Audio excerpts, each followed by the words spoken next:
friends, Jewel back with another super cool astrology video, and I want to talk about the inconjunction between Venus and Saturn in the natal chart. What happens?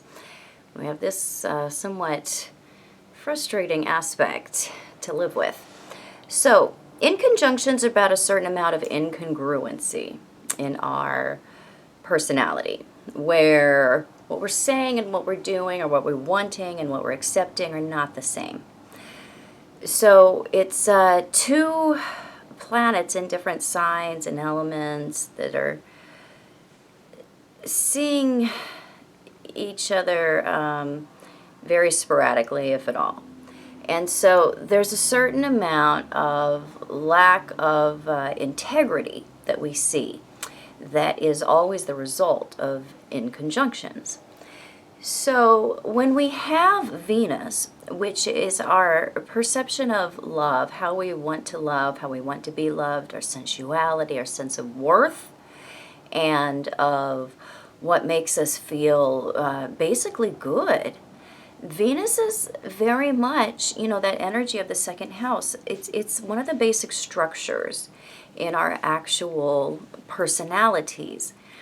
So it has a lot to do with our self-esteem. And if the self-esteem isn't good, a lot of times we have some issues in our lives.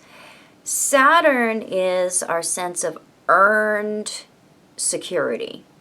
What we work for, what we deem to be the responsible thing, it is the have-tos and the shoulds in life rather than the want-tos and the coulds like Jupiter.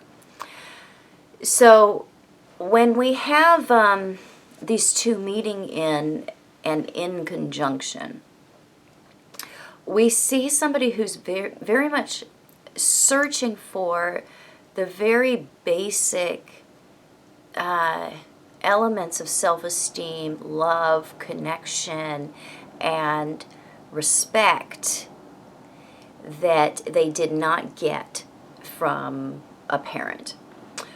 So we're trying to recreate that in our love relationships and in our social relationships and in our work relationships, because this is Venus and Saturn. And Saturn is the natural ruler of career, the 10th house. So we're always going to see some issues of worth and career, or worth and earnings, worth and stability, worth and practicality, worth and things that are old or aged or restricted, drawn inward, because Saturn is not about expansion, it's about restriction, and as opposed to growth. So this is an aspect that I refer to as the love replacer or the worth replacer. Moon in conjunct to Saturn is the milk replacer. So we're trying desperately to replace the missing or unconnected to love of a parent in our romantic and social and a lot of times our work relationships with this particular aspect. So we see a lot of issues with the self-worth in our relationships of all kinds with this particular aspect. People who have it don't give themselves a lot of credit. And so they end up in relationships where the giving factor is massively off. They are giving too much and expecting too little. And they don't have the confidence to participate in a successful peer relationship. So oftentimes we see somebody that is choosing much, much older and often somewhat unavailable or not very connective partners, or somebody that's choosing much younger and not as capable or as connected or as somebody that needs a certain amount of somebody that they can depend on. So they either do the depending or they are the depender, and a lot of times it is both things are going on in the same relationship. We can see somebody that gets involved with an older person, but yet somehow that older person is depending on them as the younger person. So there's this interesting reciprocal energy that they draw into their lives of depending. This is security to them, because there is this link between dependency and security and love. So being in very equal, freeing relationships is not something that makes them feel like they've found something solid. If there's a great deal of dependency, this really locks it in for them. And so they can feel like, well, there isn't an out, because these practical things, there isn't an out for you, or there isn't an out for me. Maybe it's a both, maybe it's a mix, but it's restriction that makes them feel like they have the love or the security that they're looking for. So they can be beneficial or be the benefactor, but they want the relationship to be reliant in some fashion. So they can end up in partnerships where there's an element of trapping in some way. Now, this is not like a Venus-Pluto or a Moon-Pluto trapping going on. We're actually weaving a web and funneling them into it. This is not that. This is the kind that is going to entail like property, finances being intertwined, domestic things being intertwined, health things, insurance being an issue. The practical things of life are often are health issues in general. Oftentimes people with this aspect, Moon in conjunct Saturn too, or Venus in conjunct Saturn, both, especially if Moon or Saturn is ruling the 10th or the 4th, or Venus is ruling the 10th or the 4th. And then, especially if we see Venus or Saturn then sitting in the 10th or the 4th, it's one that can bring experiences of being saddled with the undertaking of taking care, a lot of times long term, of a relative or especially parent that has a chronic condition, or there's dementia involved, very, very common. So care of others, or especially of a family member, because we're seen as the one who is able to do that, the one who is willing to do that. A lot of the times we have the resources to do it when we have this particular aspect. Because unconsciously we very much fear death when we have, well, everybody does, but more so, we're paranoid about it, when we have hard aspects from Saturn to an inner planet. That inner planet is always very much somewhat unconsciously running from that, or wanting to hedge against death. And so there's really a lack of meeting it where it is. And so there's often this this element of flight in somebody's life. And so they can often find themselves in relationships where the other is distant or keeps them at length somehow, because working for their love, working for what they want, because those things are Venus, Saturn is hard work, they think that there's this way that they're going to deserve what they want, or what they what they desire. Venus is also, desire.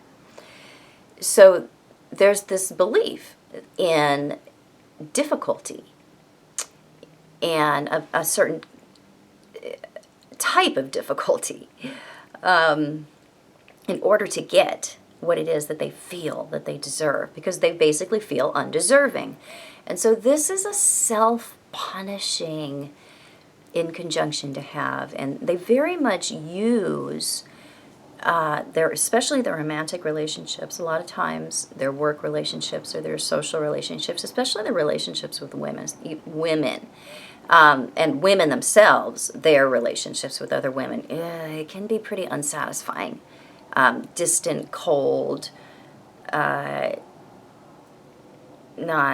desirable with this particular inconjunction. And again, this is a way that somebody with this aspect is projecting their belief about themselves onto others and seeing this aspect of themselves in the behaviors of others, as is everything we do.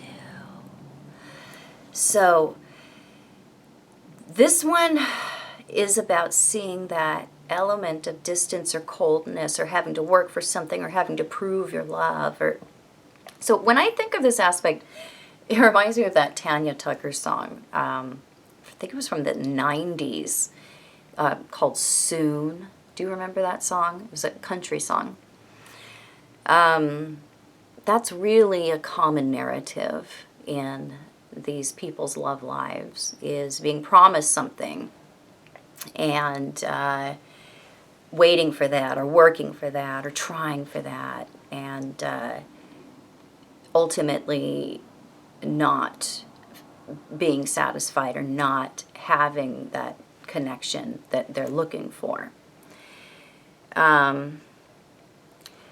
So there was also that's interesting, I just remembered that. There was also 25 years ago, there was an Oprah episode where this woman was on, and she was talking about how she was involved with this married man who, for the last 20 years, had been promising her that he was going to be with her, that they were going to be together, that they were going to have their life together. And she was telling the story on Oprah and talking about how much this man loved her and how much she loved him. And Oprah was trying to tell her and get through to her that somebody who really loves you is never going to keep you on the back burner for 20 years. Is never going to have you wasting your life pining away for them for 20 years. That is not love. I'll bet you she had this in conjunction. This is one that will have people in situations like that, or situations too where they're also working desperately towards the kind of earnings that they feel they deserve in the career field, but yet putting them in positions where they're never going to get there. It's a way that we self-punish, because again, that guilt of I do not deserve rules all with this in conjunction, and it's gonna get in the way of finding love relationships that are connective, that are satisfying, that are able to be official, because Saturn is in things that are legal and official. So we have to start satisfying ourselves first with this in conjunction. We have to understand that the only thing you owe anybody is your ability to get rid of your guilt towards them, because it will drive you to treat them in ways that they then treat you unfairly. And then you see them as unfair. This is something that is so under the table, as all inconjunctions are. That's why they are not obvious. Inconjunctions are elements in our personality that are so chronic and that are so subtle. They do not act like squares or oppositions where there's like an opposition. It's like, emergency, I have to address this, look what I'm doing.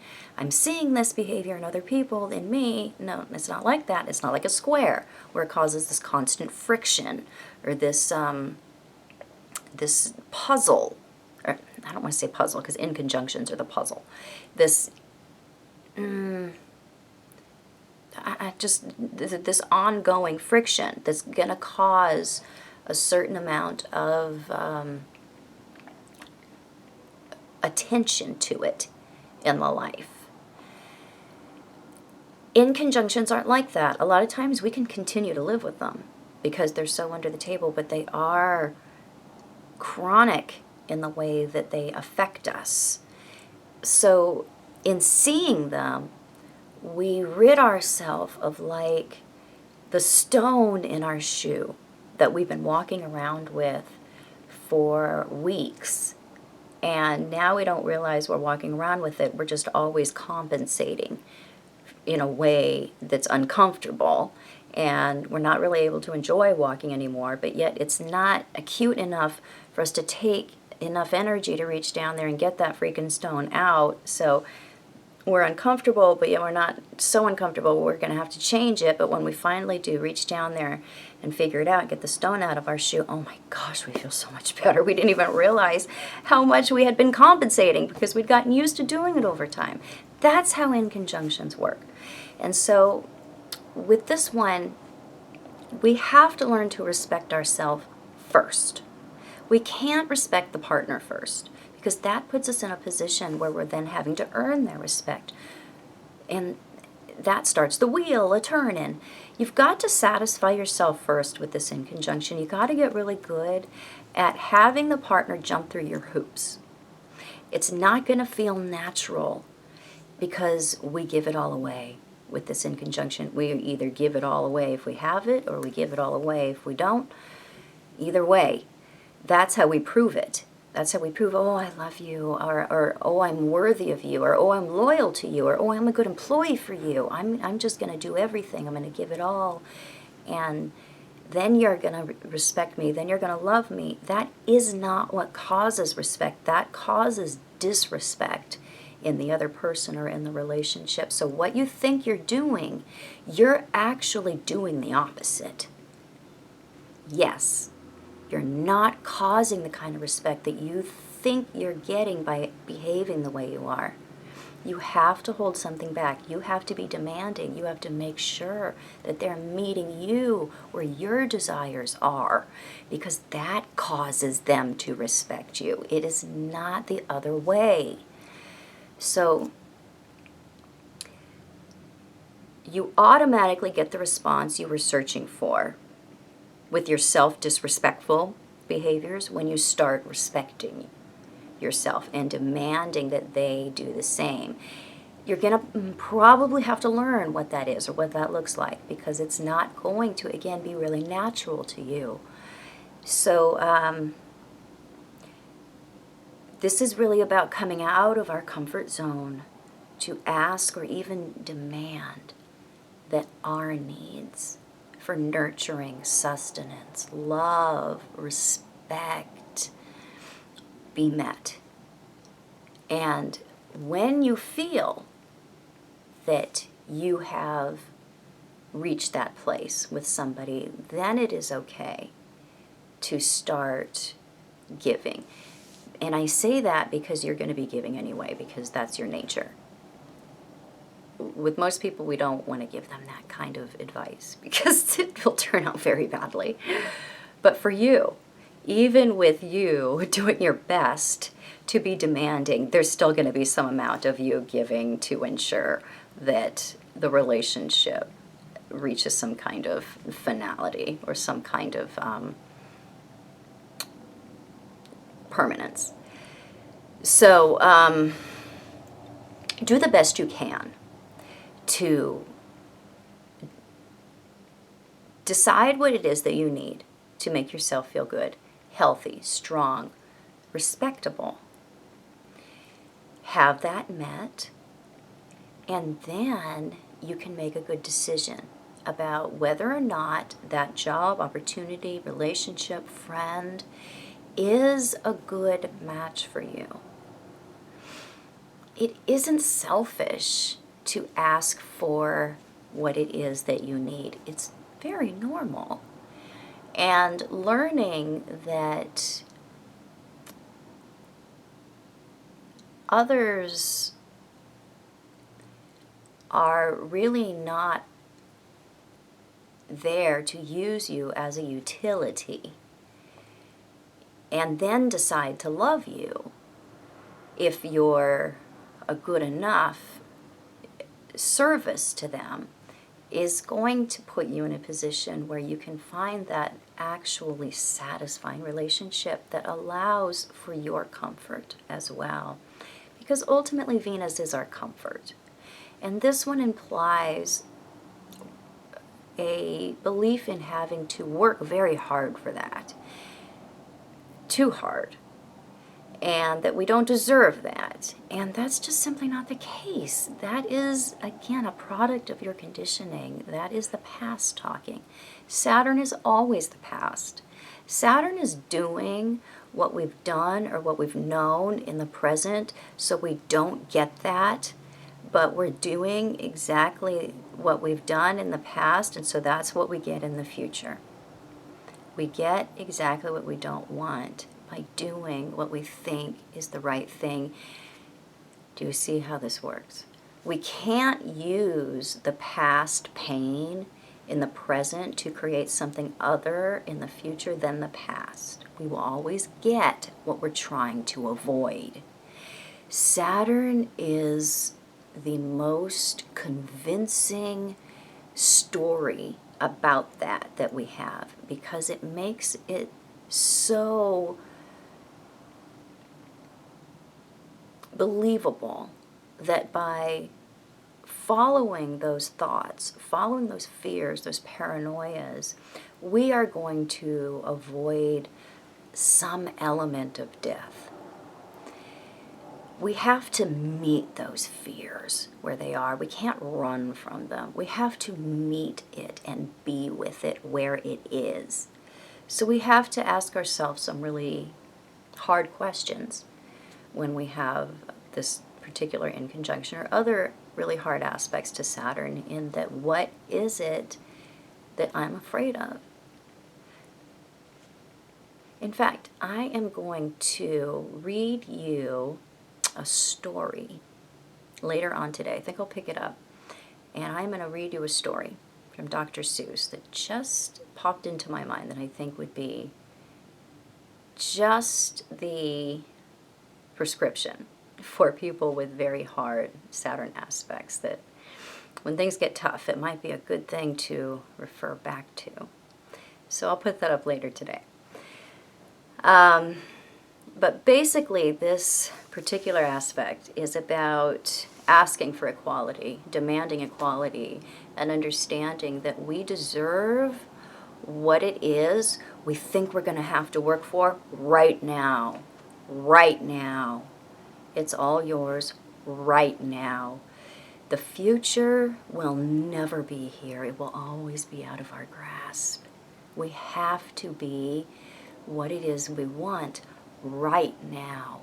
And when we start living in the moment with really hard Saturn aspects to any planet, and our planet, we start experiencing the present. And it is in the present that we actually have power. It is not in the future. It is not in the past.